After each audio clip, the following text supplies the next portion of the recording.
We covered packet capture and analysis, which is related to our next topic, intrusion detection and prevention systems, or IDS/IPS.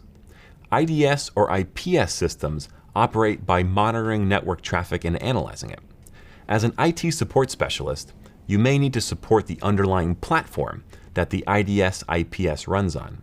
You might also need to maintain the system itself, ensuring that rules are updated, and you may even need to respond to alerts. So, what exactly do IDS and IPS systems do? They look for matching behavior or characteristics that would indicate malicious traffic. The difference between an IDS and an IPS system is that IDS is only a detection system. It won't take action to block or prevent an attack when one is detected. It will only log an alert. But an IPS system can adjust firewall rules on the fly to block or drop the malicious traffic when it's detected. IPS and IDS systems can either be host-based or network-based. In the case of a Network Intrusion Detection System, or NIDS, the detection system would be deployed somewhere on a network where it can monitor traffic for a network segment or subnet. A host-based intrusion detection system would be a software deployed on a host that monitors traffic to and from that host only. It might also monitor system files for unauthorized changes. NID systems resemble firewalls in a lot of ways, but a firewall is designed to prevent intrusions by blocking potentially malicious traffic coming from outside and enforce ACLs between networks. NID systems are meant to detect and alert on potential malicious activity coming from within the network. Plus, firewalls only have visibility of traffic flowing between networks they're set up to protect. They generally wouldn't have visibility of traffic between hosts inside the network. So the location of the NIDs must be considered carefully when you deploy a system. It needs to be located in the network topology in a way that it has access to the traffic we'd like to monitor. A good way that you can get access to network traffic is using the port mirroring functionality found in many enterprise switches. This allows all packets on a port, port range, or entire VLAN to be mirrored to another port, where our NIDS host would be connected. With this configuration, our NIDS machine would be able to see all packets flowing in and out of hosts on the switch segment. This lets us monitor host-to-host communications and traffic from hosts to external networks like the internet. The NIDS host would analyze this traffic by enabling promiscuous mode on the analysis port. This is the network interface that's connected to the mirror port on our switch, so it can see all packets being passed and perform analysis on the traffic.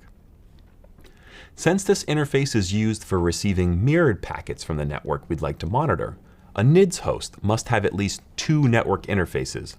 One is for monitoring and analysis, and a separate one is for connecting to our network for management and administrative purposes.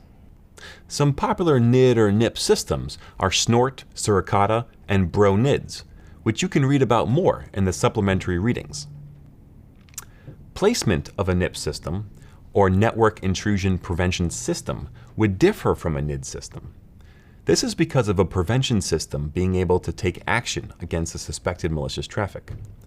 In order for a NIPS device to block or drop traffic from a detected threat, it must be placed in line with the traffic being monitored. This means that the traffic that's being monitored must pass through the NIPS device. If it wasn't the case, the NIPS host wouldn't be able to take action on suspected traffic. Think of it this way. A NIDS device is a passive observer that only watches the traffic and sends an alert if it sees something. This is unlike a NIPS device, which not only monitors traffic, but can take action on the traffic it's monitoring, usually by blocking or dropping the traffic. The detection of threats or malicious traffic is usually handled through signature-based detection, similar to how antivirus software detects malware. As an IT support specialist, you might be in charge of maintaining the IDS or IPS setup, which would include ensuring that rules and signatures are up to date. Signatures are unique characteristics of known malicious traffic. They might be specific sequences of packets or packets with certain values encoded in the specific header field. This allows intrusion detection and prevention systems from easily and quickly recognizing known bad traffic from sources like botnets, worms, and other common attack vectors on the internet. But similar to antivirus, less common or targeted attacks might not be detected by a signature-based system, since there might not be signatures developed for these cases. So it's also possible to create custom rules to match traffic that might be considered suspicious, but not necessarily malicious. This would allow investigators to look into the traffic in more detail to determine the badness level. If the traffic is found to be malicious, a signature can be developed from the traffic and incorporated into the system. What actually happens when a NID system detects something malicious? This is configurable, but usually the NID system would log the detection event along with a full packet capture of the malicious traffic. An alert would also usually be triggered to notify the investigating team to look into the detected traffic.